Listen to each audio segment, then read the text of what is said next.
બનાવવામાં સરળ અને ટેસ્ટી. તો ચલો બનાવીએ મૈસૂર પુલાવ. 2 વાટકા ચોખા મેં અહીંયા 15 થી 20 મિનિટ પલાળી દીધા હતા અને 1 વાટકો આખી મૈસૂરની દાળ પલાળી દીધી હતી. અહીંયા મેં 1 ડુંગળીની પેસ્ટ કરી લીધી છે, 1 ચમચી લસણની પેસ્ટ, થોડા ફુદીનાના પત્તા અને 1 ટામેટાના કટકા અને 2 મીડિયમ સાઇઝના બટેટા આ રીતે સમારી લીધા છે.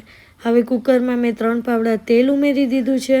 હવે તેલ બરાબર ગરમ થઈ જાય પછી તેમાં આપણે અડધી ચમચી રાઈ, અડધી ચમચી જીરું અને 1 પિંચ હિંગ ઉમેરી દઈશું. પછી એમાં ડુંગળી લસણની પેસ્ટ નાખી દઈશું. ડુંગળી ગોલ્ડન બ્રાઉન થાય ત્યાં સુધી સાતળવાની છે અને સ્વાદ પ્રમાણે મીઠું ઉમેરી દઈશું. હવે ડુંગળી ગોલ્ડન બ્રાઉન થઈ ગઈ છે. હવે એમાં આપણે ટમેટા, બટેટા અને અડધી ચમચી હળદર ઉમેરી અને વ્યવસ્થિત મિક્સ કરી લઈશું. પછી મેં એમાં 1/2 ચમચી મરચું ઉમેરી દીધું છે, 1 ચમચી ધાણા જીરું ઉમેરી દીધું છે અને જે આપણે ફુદીનાના પત્તા હતા એ ઉમેરી દીધા છે અને તેલ છૂટું પડે આ રીતે ત્યાં સુધી સાતળી લેવાનું છે. અને પછી મેં એમાં દાળ ચોખા ઉમેરી દીધા છે અને અડધીથી પણ ઓછી ચમચી આપણે ગરમ મસાલો નાખી દઈશું અને 1 ગ્લાસ પાણી અને આની 3 થી 4 સીટી આપણે વગાડી લેવાની છે. અને આ પુલાવ જોડે મેં દહીં બુંદીનું રાયતું કર્યું હતું.